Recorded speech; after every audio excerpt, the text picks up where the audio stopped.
नमस्कृत्य नरं चैव नरोत्तमं देवीं सरस्वतीं व्यासं ततो जयमुदीरयेत्।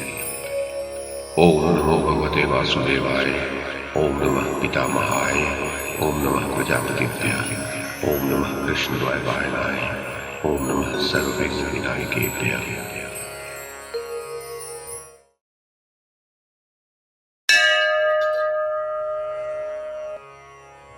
वैशंपायन जी कहते हैं, जन्मेजय तदनंतर वह द्रुपद का पुरोहित राजा धृतराष्ट्र के पास पहुंचा। धृतराष्ट्र, भीष्म और विदुर ने उसका बड़ा सत्कार किया। पुरोहित ने पहले अपने पक्ष का कुशल समाचार कह सुनाया, पीछे उनकी कुशल पूछी।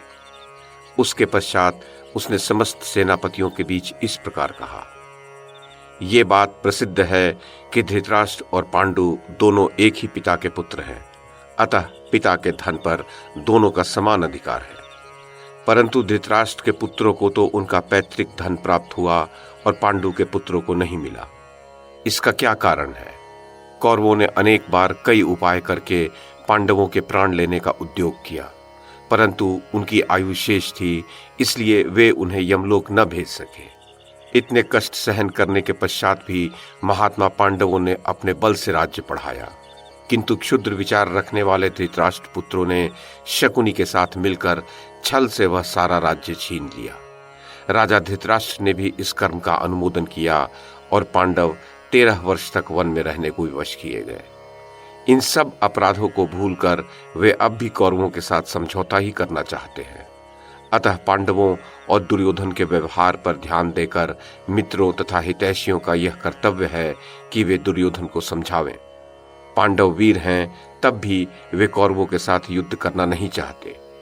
उनकी तो यही इच्छा है कि संग्राम में जनसंहार किए बिना ही हमें हमारा भाग मिल जाए। दुर्योधन जिस लाभ को सामने रखकर युद्ध करना चाहता है वह सिद्ध नहीं हो सकता, क्योंकि पांडव कम बलवान नहीं है। युधिष्ठिर के पास भी 7 अक्षौहिणी सेना एकत्र हो गई है और वह युद्ध करने के लिए उत्सुक होकर उनकी आज्ञा की बाट जोह रही है। इसके सिवा पुरुष सिंह सात्विकी, भीमसेन, नकुल और सहदेव ये अकेले ही सहस्त्रों अक्षौहिणी सेना के बराबर हैं। एक ओर से 11 अक्षौहिणी सेना आवे और दूसरी ओर अकेला अर्जुन हो, तब भी अर्जुन ही उन सब से बढ़कर सिद्ध होगा। ऐसे ही महाबाहु श्री कृष्ण भी हैं। पांडवों की सेना की प्रबलता, अर्जुन का पराक्रम और श्री कृष्ण की बुद्धिमत्ता देखकर भी कौन मनुष्य उनसे युद्ध करने को तैयार होगा। अतः धर्म और समय का विचार करके आप लोग पांडवों को जो देने योग्य भाग है उसे शीघ्र प्रदान करें। यह उपयुक्त अवसर आपके हाथ से चला न जाए, इसका ध्यान रखना चाहिए। जन्मेजय, पुरोहित के वचन सुनकर महाबुद्धिमान भीष्म जी ने उसकी बड़ी प्रशंसा की और यह समयोचित वचन कहा। ब्राह्मण, बड़े सौभाग्य की बात है कि सभी पांडव भगवान श्री कृष्ण के साथ कुशल पूर्वक हैं। यह जानकर बड़ी प्रसन्नता हुई कि उन्हें राजाओं की सहायता प्राप्त है। साथ ही यह भी आनंद का विषय है कि वे धर्म में तत्पर हैं।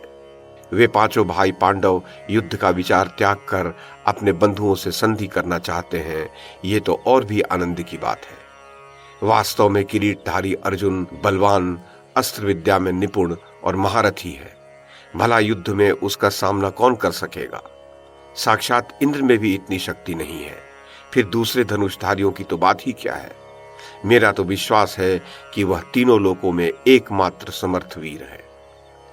जन्मेजय, जब भीष्म जी इस प्रकार कह रहे थे, उस समय कर्ण क्रोध में भर गया और धृष्टतापूर्वक उनकी बात काटकर कहने लगा, ब्राह्मण, अर्जुन के पराक्रम की बात किसी से छिपी नहीं है, फिर बारंबार उसे कहने से क्या लाभ? शकुनी ने दुर्योधन के लिए द्यूत में युधिष्ठिर को हराया था। उस समय वे एक शर्त मानकर वन में गए थे। उस शर्त को पूरा किए बिना ही वे मत्स्य और पंचाल देश वालों के भरोसे मूर्ख की भांति पैतृक संपत्ति लेना चाहते हैं। परंतु विद्वान दुर्योधन किसी के भय से अपने राज्य का आधा कौन कहे 1/4 भाग भी नहीं देंगे, परंतु धर्मानुसार तो वे शत्रु को भी समूची पृथ्वी तक दे सकते हैं। यदि पांडव अपने पिता पितामहों का राज्य लेना चाहते हैं तो प्रतिज्ञा के अनुसार नियत समय तक पुनः वन में रहें। यदि धर्म छोड़कर लड़ने पर ही उतारू हैं तो इन कौरव वीरों के पास आने पर वे मेरे वचनों को भी भली भांति स्मरण करेंगे। जन्मेजय तब भीष्म जी बोले, राधा पुत्र, मुंह से कहने की क्या आवश्यकता है। एक बार अर्जुन के उस पराक्रम को तो स्मरण कर लो, जबकि विराटनगर के संग्राम में उसने अकेले ही 6 महारथियों को जीत लिया था। तुम्हारा पराक्रम तो उसी समय देखा गया, जबकि अनेक बार उसके सामने जाकर तुम्हें परास्त होना पड़ा था। यदि हम लोग इस ब्राह्मण के कथनानुसार कार्य नहीं करेंगे तो अवश्य ही युद्ध में पांडवों के हाथ से मरकर हमें धूल फांकनी पड़ेगी। जन्मेजय भीष्म के ये वचन सुनकर धृतराष्ट्र ने उनका सम्मान किया और उन्हें प्रसन्न करते हुए कर्ण को डांट कर कहा, भीष्म जी ने जो कहा है इसी में हमारा और पांडवों का हित है, इसी से जगत का भी कल्याण है। ब्राह्मण देवता, मैं सबके साथ परामर्श करके संजय को पांडवों के पास भेजूंगा। अब आप शीघ्र ही लौट जाइए। ऐसा कहकर धृतराष्ट्र ने पुरोहित का सत्कार किया और उन्हें पांडवों के पास वापस भेज दिया।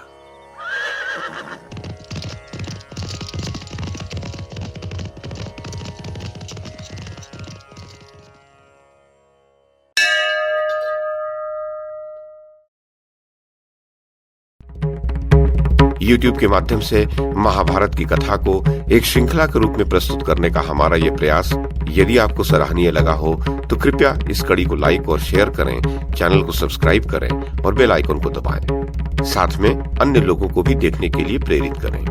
धन्यवाद और नमस्कार।